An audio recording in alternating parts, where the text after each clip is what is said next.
सबको नमस्कार। स्वागत है सबका। सभी मित्रों का स्वागत है। आज तो यहाँ पहाड़ पे खूब सारी बर्फ गिरी हुई है।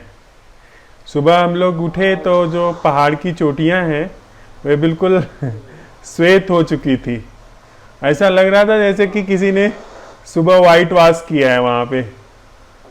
बहुत ही सुंदर जगह है, बहुत ही अद्भुत जगह है वो। जी जी, बहुत सुबह तो एकदम जो सामने का जो छोटा वाला पहाड़ है, इसके पीछे का सारा पहाड़ तो कितना लिए हुए हैं। बिल्कुल पुता हुआ था। और ठंड भी यहाँ पे धीरे धीरे शुरू हो गई है। हिमालय में हम लोगों की प्रवास की ये पहली ठंड है। हाँ हाँ, मतलब आपको ठंड का अंदर थोड़ा तो सूट होती है। जी बहुत बहुत अच्छा लग रहा है आपको। मैं तो लेटा हूँ, कर रहा हूँ। जी, तो हम लोग आज का जो हम सब मित्रों ने मिल करके विषय चुना है संवाद के लिए, वह है कि बिना मैं के सामाजिक व्यवहार। यह जो हमारे अंदर मैं की संस्था है,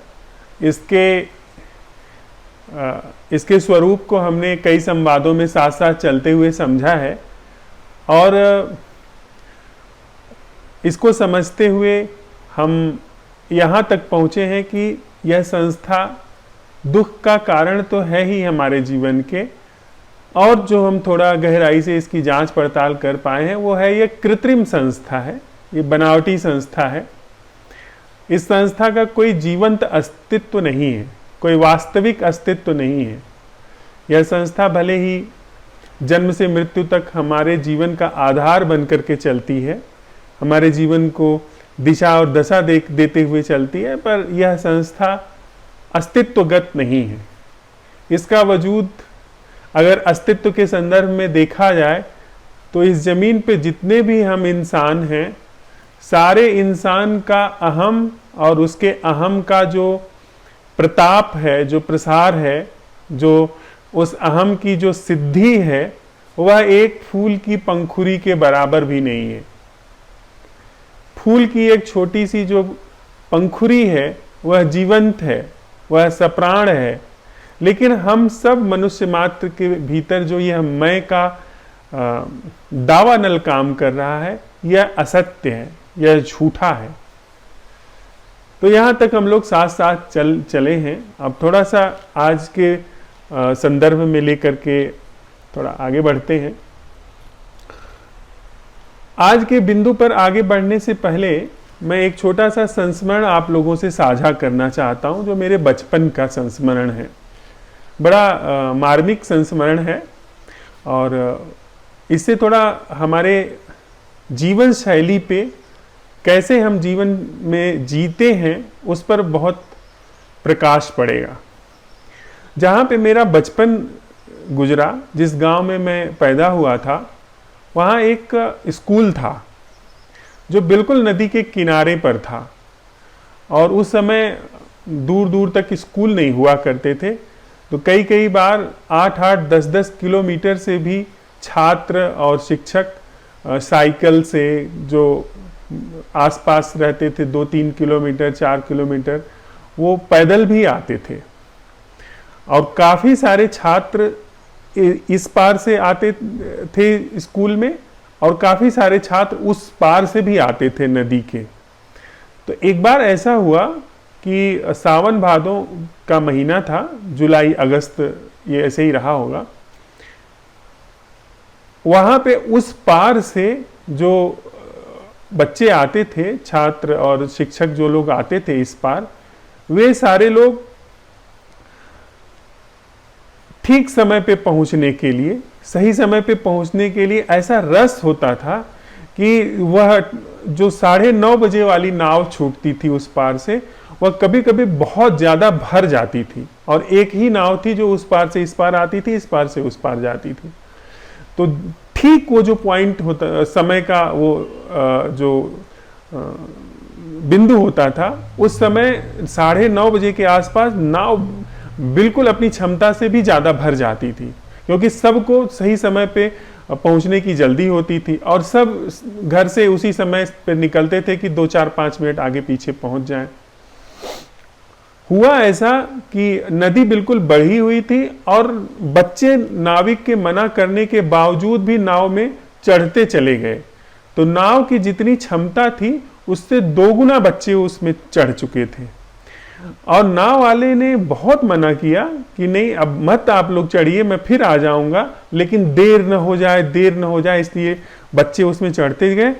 और अंत में नाविक ने रिस्क भी लिया और उसने एक बार कहा भी मैं नाव नहीं ले जाऊंगा, लेकिन फिर लोगों ने कहा नहीं कुछ नहीं होगा, रोज तो आते जाते हैं, इतना तो चलता रहता है।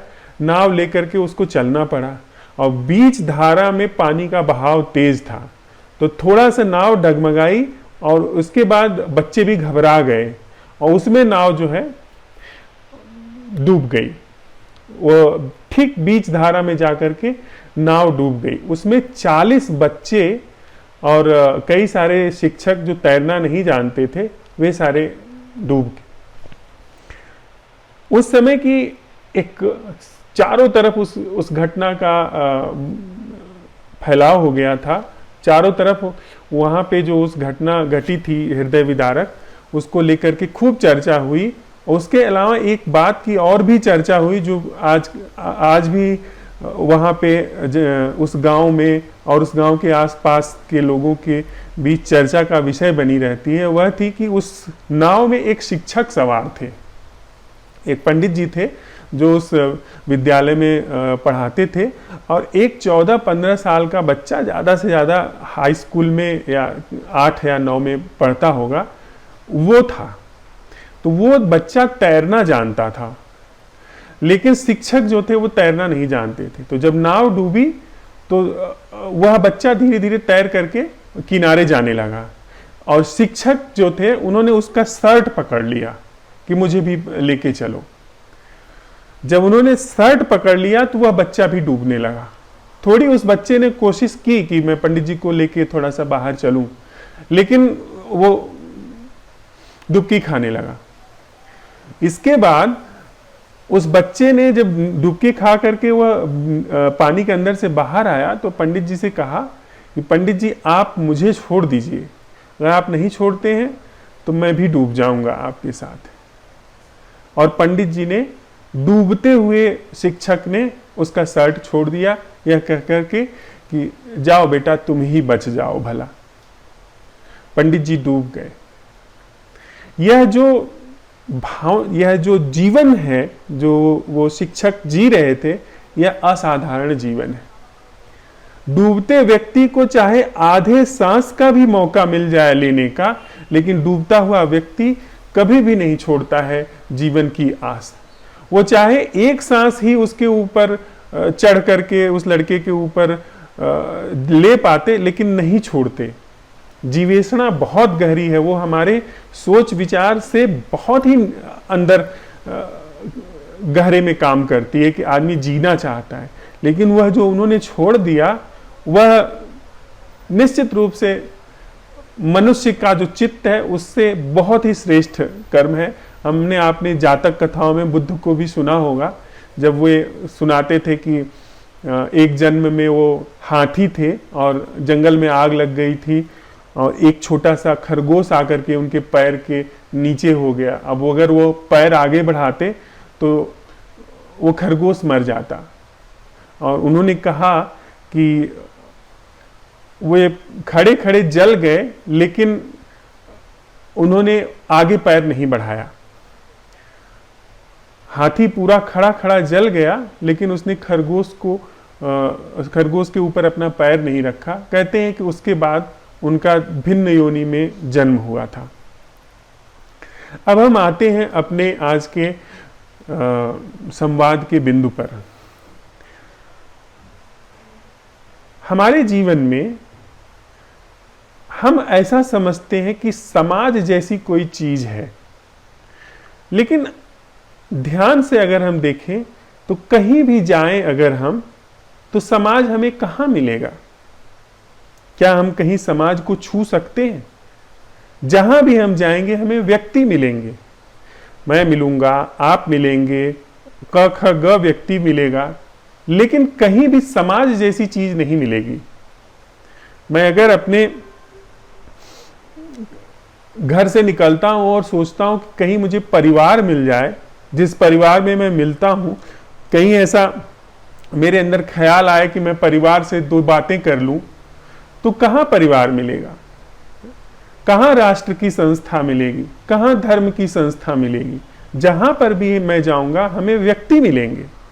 हाँ, व्यक्तियों से जो हमारा व्यवहार करने का ढंग है वह एक संस्था के रूप में काम करता है। यानी वो सारी संस्थाएं मेरे अपने भीतर काम करती हैं, मेरे व्यवहार को वो रूप देती हैं, रंग देती हैं, ढंग देती हैं। लेकिन संस्थाएं कहीं बाहर नहीं हैं, संस्थाएं मेरे अपने भीतर हैं।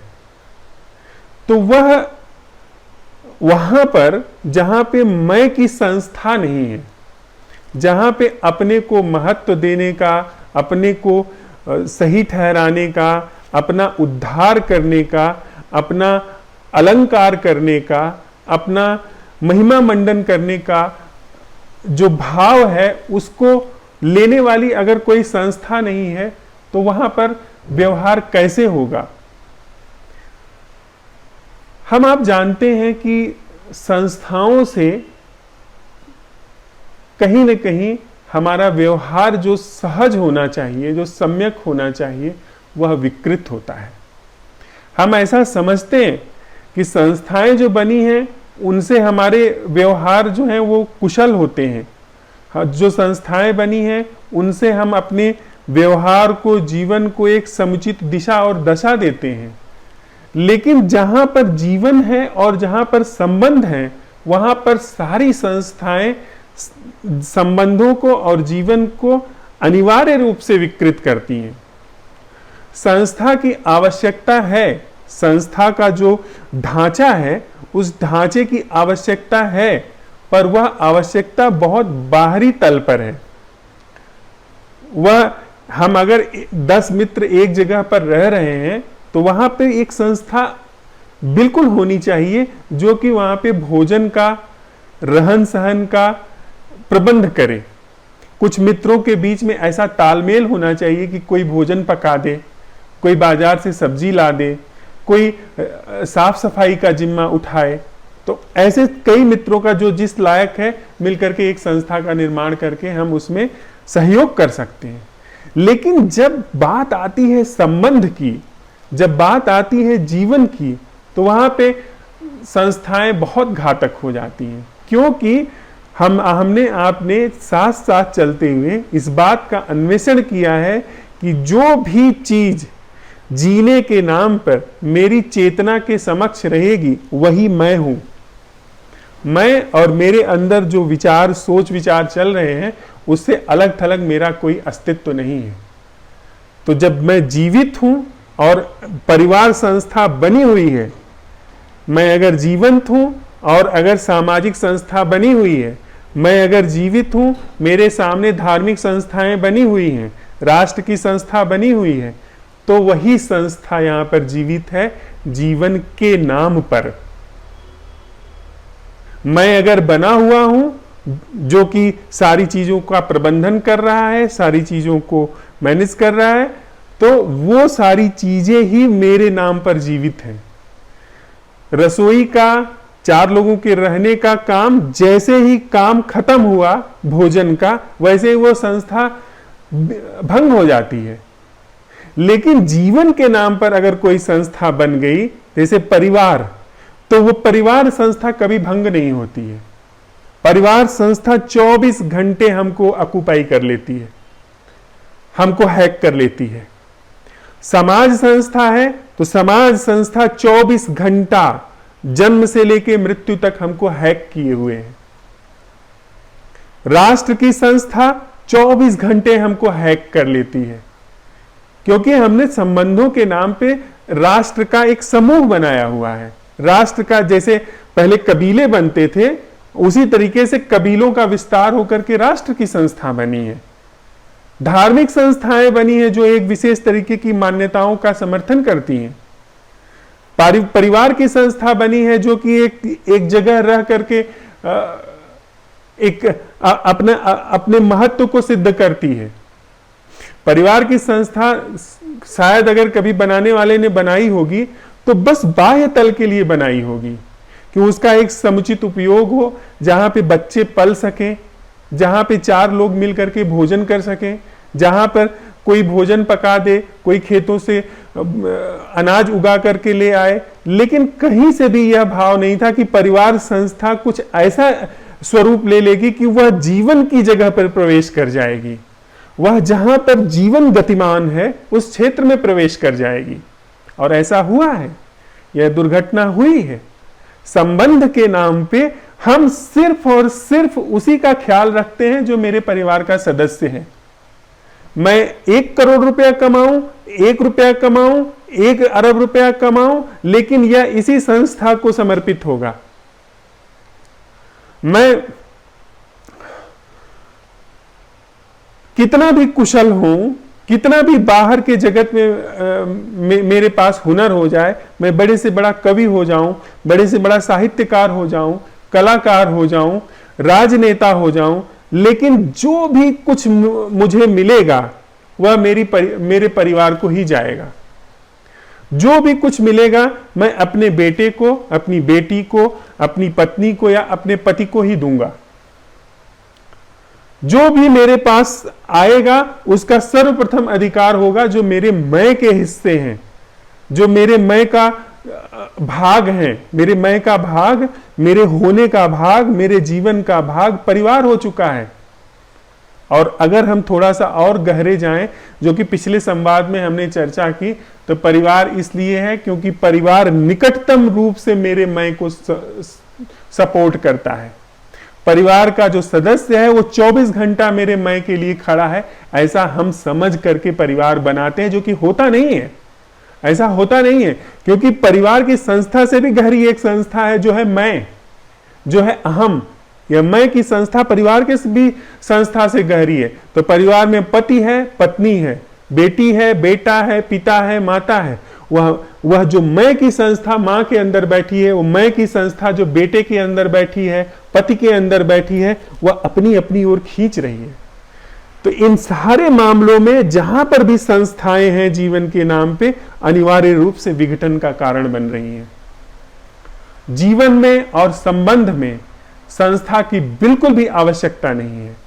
दुकान पर आवश्यकता है एक संस्था की, एक फैक्ट्री में आवश्यकता है एक संस्था की, लेकिन जहां पे भी जीवन है, संबंध है, जहां पे व्यक्ति व्यक्ति का संबंध है, जहां पे स्त्री पुरुष का संबंध है, जहां पे छात्र शिक्षक का संबंध है, वहां पे बिल्कुल भी जरा सा भी किसी भी तरह से संस्थाओं की आवश्यकता नहीं है।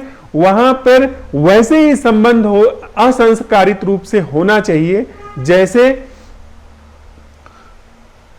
एक फूल का नदी से है, मिट्टी का चिड़िया से है। मिट्टी से अनाज उगता है, चिड़िया आकर के चुगती है। चिड़िया में और मिट्टी में कोई भी संस्था काम नहीं कर रही है जो आर्टिफिशियल है। ऐसी कोई संस्था वहां पे गतिमान नहीं है जो कृत्रिम है। अस्तित्व में बीज अंकुरित होता है, वृक्ष बनता है, फल आते हैं, उससे दूर से पंछी आता है, उससे अपना जीवन पोषित कर लेता है। सुदूर सूरज है, चारों तरफ व्याप्त हवाएं हैं, नदी की धारा है। ये इनके आपस में संबंध के लिए कोई संस्था काम नहीं कर रही है। इनके जीवन के लिए कोई संस्था काम नहीं कर रही है। पूरे अस्तित्व में एकमात्र मनुष्य ऐसा नजर आता है जिसके संबंध में संस्थाएं काम कर रही हैं, और जो स्वयं एक संस्था है। मैं स्वयं एक संस्था है, बार बार दोहराई गई संस्था है, बार बार सुझाई गई संस्था है, लेकिन मनुष्य मात्र एक संस्था है। वह संस्था जो जीवन के सापेक्ष कृत्रिम रूप से हमने कहीं न कहीं धोखे से अपने अंदर स्वीकार कर ली है या मान ली है। तो हम आप साथ साथ चलते हुए इस तथ्य का अन्वेषण कर रहे हैं कि जीवन में, संबंध में, जहां पर यह मैं नाम की संस्था नहीं है, वहां पे व्यवहार क्या होगा। वहां पे समाज जैसी कोई चीज नहीं होगी। सामाजिक व्यवहार की बात ही नहीं है, पारिवारिक व्यवहार की बात ही नहीं है। मैं संस्था जब भ्रमित रहती है, जब वो अपने मिथ्याचार में रहती है, तो समाज की संस्था का जन्म होता है। लेकिन जहां पे मैं की संस्था नहीं है, वहां पे व्यक्ति से व्यक्ति का वही संबंध है जो सूरज का नदी से है।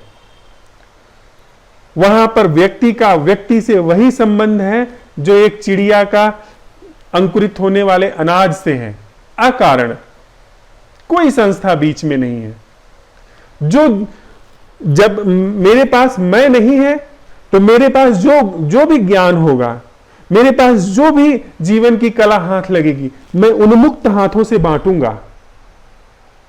लेकिन मैं संस्था अगर होगी, तो सबसे पहले मैं जो भी मेरे पास कमाई होगी, मुझे जो भी कुछ मिलेगा, उसको सबसे पहले अपने महत्व के लिए इस्तेमाल करूंगा कि इससे मुझे क्या महत्व मिलेगा। मैं अपने को गुरु के रूप में प्रस्तुत करूंगा, मैं अपने को विद्वान के रूप में प्रस्तुत करूंगा, ताकि चारों तरफ से मेरी पूजा की जाए, चारों तरफ से मुझे एक दार्शनिक के रूप में, एक बोधवान व्यक्ति के रूप में समझा जाए। इस पूरे ज्ञान का मैं उपयोग करूंगा, इस पूरी कला का जो खुद को देखने की है, जानने की है, खुद से मुक्त होने की है, अपने लिए उपयोग करूंगा या अपने आसपास के लोगों के लिए करूंगा। मैं इस पूरा जो भी कुछ कमाऊंगा उसको अपने परिवार में ही बांटूंगा। चाहूंगा कि मेरा बच्चा इस ज्ञान से मुक्त हो जाए, मेरा बच्चा इस कला को सबसे पहले अपने जीवन में उतार ले, बाकी लोगों से मुझे मतलब नहीं होगा। लेकिन अगर मेरे अंदर मैं संस्था नहीं है, तो मेरे पास जो भी कुछ होगा वह उन्मुक्त हाथों से बटेगा। जिनके भी हाथ खाली होंगे, उनके हाथों में वह कला जाएगी। अगर मेरे पास अगर यहां पर मैं नहीं है, मैं की संस्था नहीं है, तो जीवन में जो भी कुछ होगा, जितना मेरे अपने भौतिक जीवन के उपयोग के लिए होगा, उतना मैं अपने पास रखूंगा। उसके बाद मेरा कोई अधिकार नहीं होगा। अगर मैं संस्था नहीं होगी, तो इतने सारे विभाजन नहीं हो सकते हैं। मैं संस्था नहीं होगी, तो पूरी दुनिया में राष्ट्र जैसी संस्थाएं नहीं होंगी। मैं संस्था नहीं होगी, तो पूरी दुनिया में परिवार संस्थाएं नहीं होंगी। मैं संस्था नहीं होगी, पूरी दुनिया में धर्म की संस्थाएं नहीं होंगी। न हिंदू होगा, न इस्लाम होगा, न ईसाइयत होगी, कहीं किसी भी तरह की कोई संस्थाएं नहीं होंगी। मैं संस्था नहीं होगी, कहीं भी दुनिया में कोई वाद नहीं होगा, न साम्राज्यवाद होगा, न साम्यवाद होगा, न किसी भी तरह के तंत्र नहीं होंगे, न लोकतंत्र होगा, न राजतंत्र होगा, किसी भी तरह की ऐसी चीजें नहीं होंगी। मैं संस्था अगर नहीं होगी, तो किसी भी तरीके से व्यक्ति का शोषण नहीं किया जा सकेगा। शोषण कैसे करिएगा? शोषण करने के लिए मैं की भूमि चाहिए। आप स्त्री को दबा नहीं सकते हैं, आप बच्चे को दबा नहीं सकते हैं। कैसे आप दबाएंगे? किसी स्त्री को आप अपना गुलाम कैसे बनाएंगे? या कोई स्त्री किसी पुरुष को अपना गुलाम क्यों बनाएगी? अपनी सुरक्षा के लिए, अपने भविष्य के लिए, अपने आसपास की एक बागुड़ लगाने के लिए भय से भाग करके संबंध क्यों बनेंगे? लोभ के आधार पर क्यों संबंध बनेंगे? हम एक दूसरे को लोभ के आधार पर संबंधित होते हैं, क्योंकि हमारे पास यह मैं संस्था है जो सिर्फ दो कारण जानती है, या तो भय या तो स्वार्थ। इन्हीं दो कारणों पे हमारे जीवन में संबंध बनते हैं। आप मेरे किसी काम आते हैं, मैं आपके किसी काम आता हूं, हम आप संबंधित हो जाते हैं, हम आप बहुत आत्मीयता महसूस करते हैं। मैं अपने जीवन में अकेला हूं, आप अपने जीवन में अकेले हैं। मैं अपने अकेलेपन से भयभीत हूं, आप अपने अकेलेपन से भयभीत हैं। हम दोनों संबंधित हो जाते हैं और समझते हैं कि हमारे अंदर बड़ी आत्मीयता है। मैं संस्था नहीं होगी तो स्वार्थ और भय के आधार पर संबंध निर्मित नहीं होंगे। मैं संस्था नहीं होगी तो आध्यात्मिक उद्योग नहीं पनपेगा। मैं संस्था नहीं होगी स्वर्ग नरक नहीं होंगे, दोजख जन्नत नहीं होगी। मैं संस्था नहीं होगी तो आतंकवाद नहीं होगा। मैं संस्था नहीं होगी उग्रवाद नहीं होगा।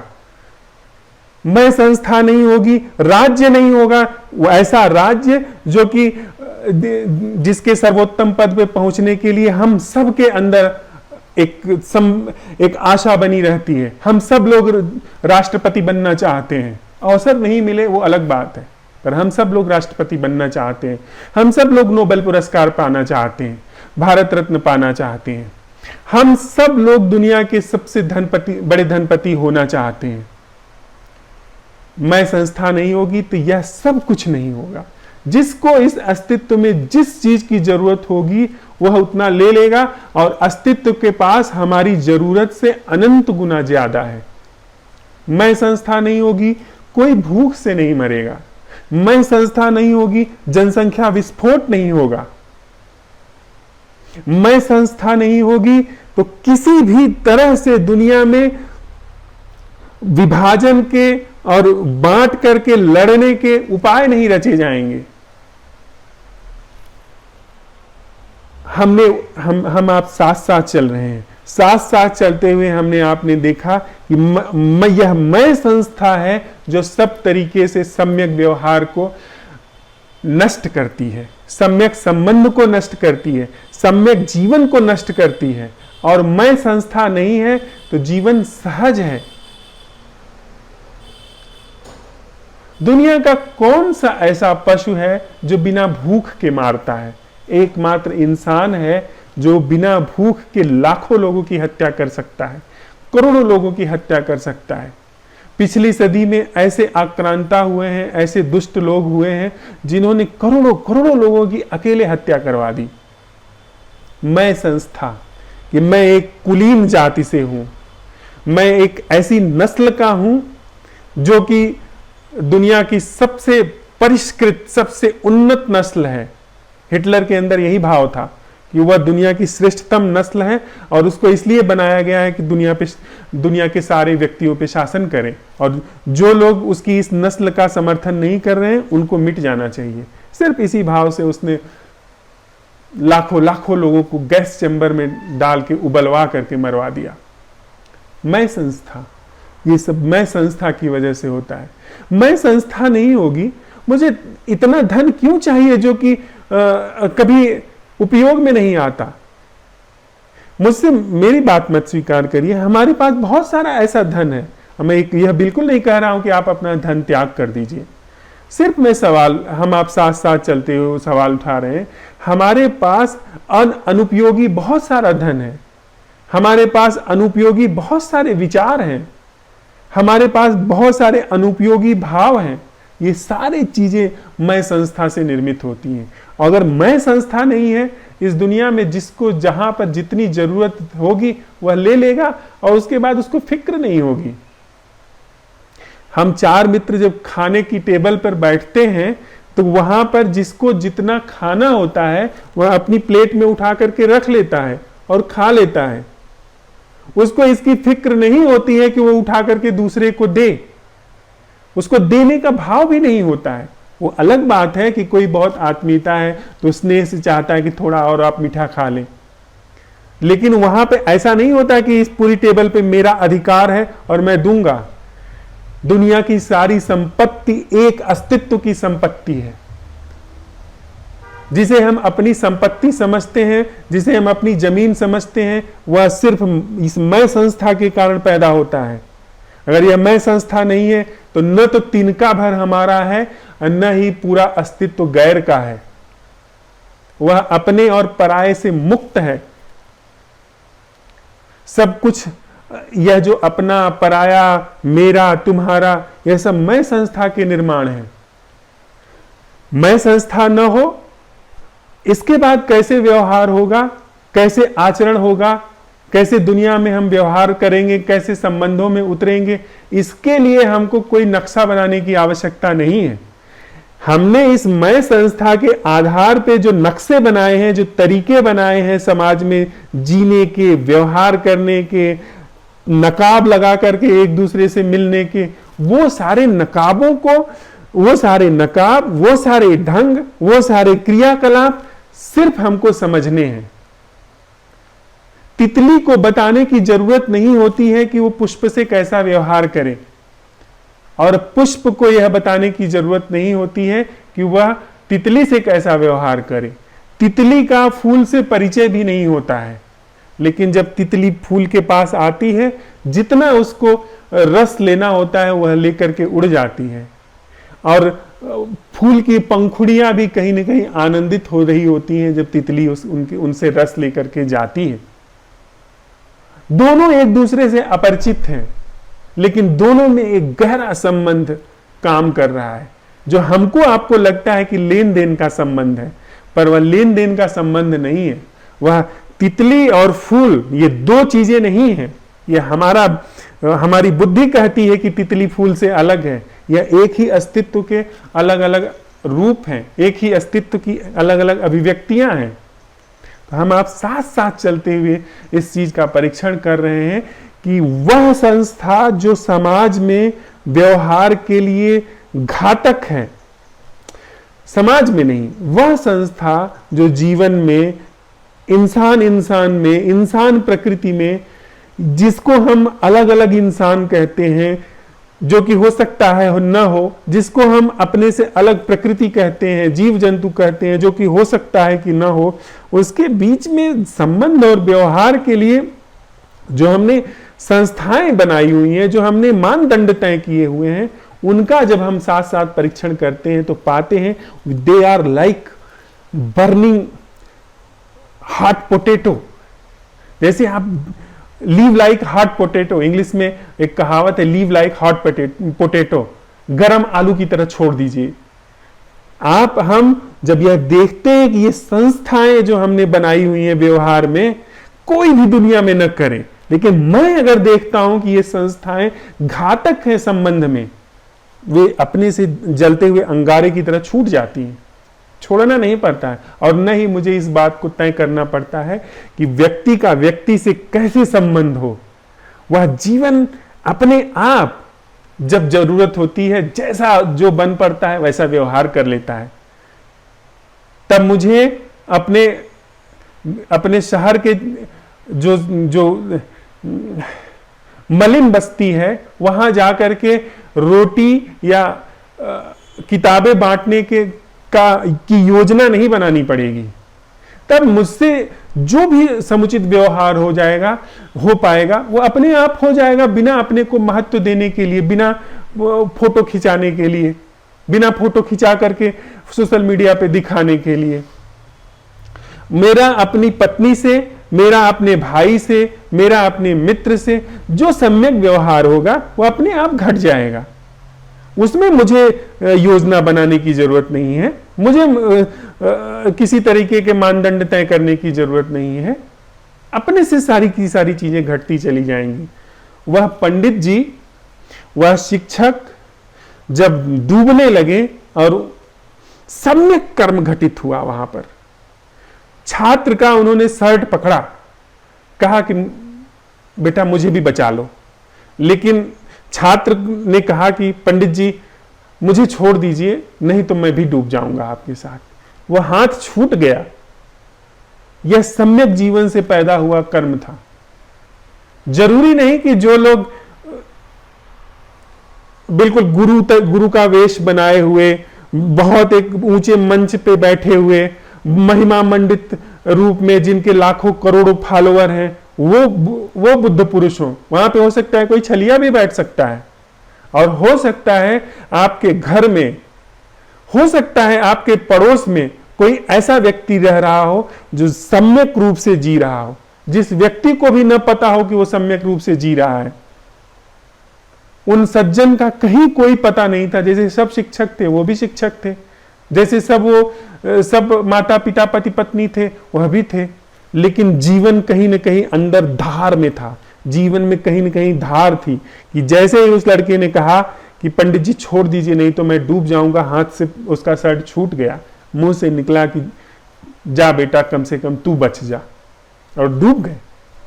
डूबते हुए व्यक्ति को हम लोगों ने एक उदाहरण, एक मुहावरा बनाया हुआ है कि डूबते को तिनके का सहारा। डूबता व्यक्ति यह नहीं देखता है कि सामने क्या है। जिनको थोड़ा बहुत भी डूबने का दुर्भाग्य से अनुभव हुआ हो, मुझे हुआ है, व्यक्ति नहीं देखता है कि सामने क्या है, वह बस लपक करके उसके ऊपर होना चाहता है, वह कुछ भी हो, कोई भी हो। आप लोगों ने देखा होगा बंदरिया अपने बच्चे को छाती से चिपका करके रखती है, और ऐसा कहा जाता है कि कहा नहीं, देखा भी जाता है कि बच्चा मर जाता है और मरने के बाद भी बंदरिया उसको छाती से चिपका करके रखती है। वो सड़ने लगता है, गलने लगता है, अंत में जब सड़ गल जाता है तब उसके हाथ से बच्चा छूटता है। लेकिन ऐसी बंदरिया के लिए, ऐसी मां के लिए भी प्रयोग किया गया। उनको एक टब में डाला गया, और टब में डालने के बाद धीरे धीरे टब में पानी भरने लगे, और जैसे जैसे पानी ऊपर गया, वो पहले बच्चे को ऊपर उठाई, नाक तक आया, वो अपने पंजों के बल पे खड़ी हो गई। लेकिन जैसे ही नाक के ऊपर पानी गया, उसने ऊपर से बच्चे को खींचा, पैर के नीचे रखा और उसके ऊपर खड़ी हो गई। ऐसी होती है जीवेषणा, जो हर व्यक्ति के अंदर स्वाभाविक है, लेकिन मनुष्य से अलग हो सकता है। मनुष्य की धार अलग हो सकती है, मनुष्य की जो जीवंतता है वह अलग हो सकती है, और वह तब होती है जब कहीं न कहीं उसके लिए ये मैं संस्था कम हो जाती है। इस मैं संस्था का महत्व कम हो जाता है। मिटे भले ना मिटे, मिटना तो हम लोग उसी पे चर्चा कर रहे हैं, लेकिन इंसान की धार, इंसान का होना इससे तय होता है कि जहां पे उसका मैं छोटा हो जाता है जीवन से, और वही हुआ। पंडित जी ने कहा कि जा बेटा कम से कम तू जी ले। तो हम आप साथ साथ चलते हुए ऐसे जीवन का अन्वेषण कर रहे हैं जो कि इस पूरे धरा पर, इस अस्तित्व में मनुष्य का जीवन है, और वह कहीं पशु पक्षियों से, नदी से, तालाब से, सूरज से गहरा है, उन्नत है, श्रेष्ठ है, उसकी जो महिमा है उससे भी विराट है। लेकिन यदि हम केवल अपने अहम में ही सिकुड़े बैठे रहते हैं, वह जो हमें प्रसाद के रूप में, वरदान के रूप में असीम जीवन मिला है, उससे चूक जाते हैं, तो यह हमारी भयंकर क्षति है, यह हमारी विराट क्षति है। तो हमने आपने साथ साथ चलते हुए इस चीज का अन्वेषण किया कि संस्थाएं सोच विचार के द्वारा तय किए गए मानदंड वह फैक्ट्री में उपयोगी हैं, वह एक बस में उपयोगी है जहां पे सब लोग एक सीट पे बैठते हैं, कोई सीट के ऊपर नहीं खड़ा होता, वहां पे व्यवस्था का उपयोग है। लेकिन जहां पे जीवंत संबंध है, वहां पे मैं संस्था का ही उपयोग नहीं है, बाकी संस्थाओं की बात तो दूर है। तो हम लोग साथ साथ चलते हुए यह नहीं कह रहे हैं कि हम कहीं परिवार संस्था हम तोड़ना चाहते हैं, हम समाज संस्था तोड़ना चाहते हैं, इसमें हमारी कोई रुचि नहीं है। इन संस्थाओं को निर्मित करने वाली जो मूल और सबसे गहरी संस्था है वह है मैं संस्था। उस संस्था को हम समझ रहे हैं, जिसको समझने के बाद सारी संस्थाएं अपने आप गल जाती हैं, क्योंकि संस्थाएं कहीं बाहर अस्तित्व में नहीं है। हम कभी जाएंगे तो कोई भी परिवार संस्था से हमारी बातचीत नहीं हो पाएगी, समाज संस्था से बात नहीं हो पाएगी। जहां भी हमको मिलेगा मनुष्य मिलेगा या व्यक्ति मिलेगा, और यहां पे व्यक्ति के अंदर अगर संबंधों में और जीवन में संस्था का अंत हो गया तो वहां पे व्यक्ति का व्यवहार अस्तित्व का व्यवहार है, सहज व्यवहार है।